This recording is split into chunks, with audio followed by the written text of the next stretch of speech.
again, friends. It is April 2nd, Thursday. We just received news in Seattle that our governor, Jay Inslee, is going to keep us closed until the first week of May, it sounds like. So here we are, ready for the marathon. I really appreciate all the feedback I've been getting from some of the other videos I've shared, and I'd love to hear from you some other topics we might talk about. But the topic I'm going to talk about today is grief. And I know a lot of people have been talking about grief, but it's really percolating for the people I'm talking with. And yeah, it's out there. So before we begin, I'd like to offer another technique to help settle your nervous system. We've done a lot of breathing techniques in the last couple videos, but this one is going to be more of an embodied grounding experience. It requires breath, but I'm going to really need you to feel your body. So I learned this at a workshop about compassion fatigue that I went to with an old nurse friend, Jessica Allen. If you're out there, hi. And it was really powerful. There's a lot of evidence-based behind this practice, mostly having to do with the terminal end of the vagus nerve. And if you want to know more about that, I'd be happy to talk about that more in a future video, but it's not my area of expertise. I just know that this technique works really well. So the main thing you need to understand for your science brain is that the vagus nerve runs all the way down. It's a cranial nerve, and it runs all the way down and terminates in the belly. And it's an efferent nerve, meaning that it sends messages and it receives messages back. So it also innervates the heart and lungs and can increase or decrease your parasympathetic nervous system response. So it can stimulate you to have a faster heart rate, deeper breathing, or it can help you settle. And one of the ways that we can do that is by getting the messages in the lower part of our body to send messages back to our brain that we're safe and relaxed. For contrast, normally when we're anxious or tight or getting ready to be in that fight or flight response, usually many people hold their bellies or their pelvic floor very tight because we're kind of grabbing our breath and getting ready to spring into action. So this is a technique to help you relax that part of your body. Once you understand how to do it, you can do it pretty quickly. For my healthcare friends that are in scrubs or gowned or gloved or whatever, you can do this standing, which will help. You have to touch yourself a little though, so don't get embarrassed. So you can either do this technique sitting or standing. I'm going to be doing this sitting. And what we're going to do is tune into the bones of our pelvis. We're going to start with our sits bones. So if you're sitting, you can use your hands to slide underneath one sits bone and underneath the other. And this is just feedback for you to really get a sense of where one is. So if you're with me and you're sitting, why don't you try this? If you're standing, you can just touch your butt. Nobody cares. But just kind of poke each bone. And if you'd like to close your eyes to go inward and kind of feel this, please do. So for a moment, let's just tune into the right sits bone. I'd like you to really kind of either palpate it or feel the weight of your right sits bone on the seat beneath you, or feel it with your fingers. So you're very clear where that is within your body. And now shift your awareness to your left sits bone and notice where it is. If you want to wiggle your hips a little or rock your pelvis so you get a better sense of where that is, really define the left sits bone and the right sits bone. And after you have an understanding of each one, notice how they relate to one another. So you might notice you can kind of twist and have one hip bone rotate more to the front and one to the back. But notice how they connect. So there's an imaginary line you can draw from the right one to the left one. Got it? Okay. You can release your sits bones now. And then we're going to go to the hip bones on the top of our hips. And we're going to tune into these bones. They're the top of your pelvis, kind of at your pants line. And you can palpate the right one or the left one. Let's start with the right and really get clear about where it is in your body. And then tune into your left sits bone and get clear where that one is in your body. And like before, you can tip your pelvis and see how they move together in unison, or twist and see how you can make them shift in opposition. So you're creating that imaginary line connecting the right and the left together, just like you did with your sits bones. And now we're going to attach the points. So let's go to the right sits bone and the right hip bone. And you can touch them if it's helpful, palpate them. So you really get a feel for one, where the sits bone and the hip bone are. We're going to draw an imaginary line between that sits bone and that hip bone on the same side. So again, you can kind of rock your pelvis so you get a good sensation of where they are in your body. Notice how that you can move them in unison or in opposition.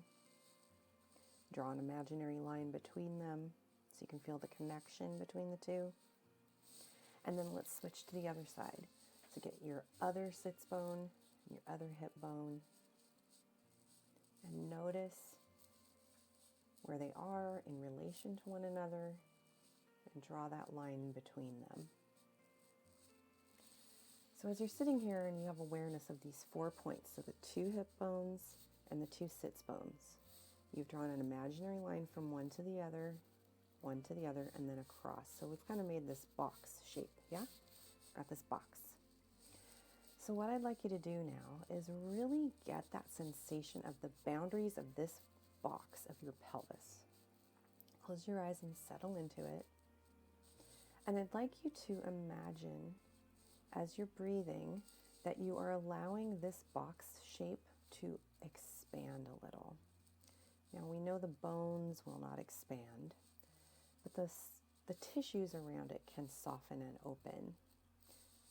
You can imagine between the sits bones on the bottom that the pelvic floor might be dropping a little, or where the hip bones connect on the front, that your belly is softening and coming forward a little, like your lower belly is relaxing. And just take a moment to allow that whole space to open. One of the indications that this technique is working is you may need to stifle a yawn, or you may feel like your belly gurgle. And if that's the case, what's happening is you are actually stimulating your parasympathetic nervous system. You're asking your body to relax. So for those of you that are working in higher stress situations, or you're finding yourself getting really amped up, once you kind of learn where those points are, you can even touch them really quick or just sit on them, boom, and be like, open it. It's another technique that can be very fast to help you settle and quiet. So thank you for indulging me, and I hope that technique might be useful for you. And now that we've settled a little, let's talk more about grief. Some of you may have seen an article making the rounds recently that said, I think the article is called "The Discomfort You're Feeling is Grief." And I think there's a lot of truth to that. One thing that I'm hearing from clients is this time that we're in with COVID, not only are people experiencing anticipatory grief, so the grief about how things might be different, or concern about people that are getting sick, real or not, like people in our families, or more remote, people that we don't know, like more imagined or more like real. There's a lot of grief around that fear of losing someone. But the other part that I'm hearing from people is that this time is kind of exacerbating previous experiences with grief. So, for example, in my own personal life, in times that I have lost beloveds, there are situations that might kind of trigger that sadness again.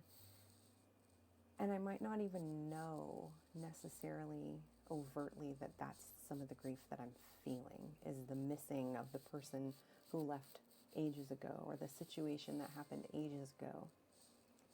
Yet, being in a time like this that's already bringing grief to the forefront in a different way, those layers come back up again. It's like a spiral, right? Grief, we get a new relationship to it and it drifts away from us a little bit, but then when it comes back, it kind of brings all those pieces of all the previous grief with it. So I think part of what can happen is we start to feel the grief, and we might not have named it as such yet. I'm just feeling this really uncomfortable, or I don't feel great, but we immediately will go to the how things are not as bad as someone else has it, or maybe not as bad as the past, or maybe we start to rationalize why it's not that bad, or why we shouldn't be feeling what we're feeling. And that's really hard. It's a safety mechanism. I think a lot of us do that. I definitely do that too. And I think part of the reason is because it's so uncomfortable to sit in that feeling of sadness. For those of us that have experienced really profound losses, there is a fear of grief being overwhelming and getting swept away by it. And I would just like to remind you that if you have been overwhelmed by grief in your life, that you are still here. You are not swept away. You are capable of getting through grief, especially if you connect with people that can help you and care about you. What's going on is this is just an emotion, right? It's just a feeling. And the more we resist feeling the feeling, the more like dissonance shows up, the more discomfort, the more, And especially now that we're having to stay home and be in our space together independently, right? In our own homes, we can't run away from some of these feelings that we've been able to I'm not really going to feel that because I got to go to my class tonight and I'm going to get up early and I'm going to go have some drinks, or I'm going to, we can distract from these deeper feelings. And in this time of quietness, they can really be present. I'm hearing from my clients and from some friends and from others that some people are turning to more numbing activities as we do in our normal lives. So maybe more drinking or more playing games on our phone or whatever you do to distract yourself from the feeling. Which is okay, right? I mean, be safe and reasonable, and it's okay to be kind and understand that you might be titrating your capacity to feel. But the only way to move with emotions is to move with them and feel them. Emotions are motion. They're in your body and they need to move through. So I just want you to know it's okay to feel grief right now. It's okay to feel confused. It's okay to feel overwhelmed. Be gentle. Know that there are people here that can help you, or just listen and hold you and support you, even remotely. And please reach out if you need some care. But don't run away.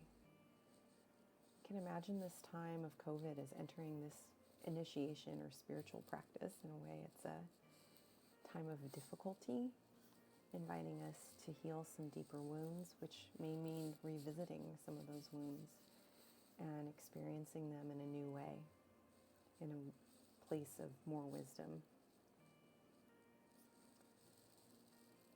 I would love to hear if this is coming up for you, if grief is coming up for you.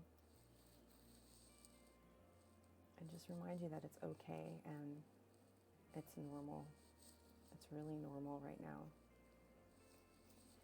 I'd love to offer my assistance. If anyone is called, I would be happy to jump on a free consultation call with you.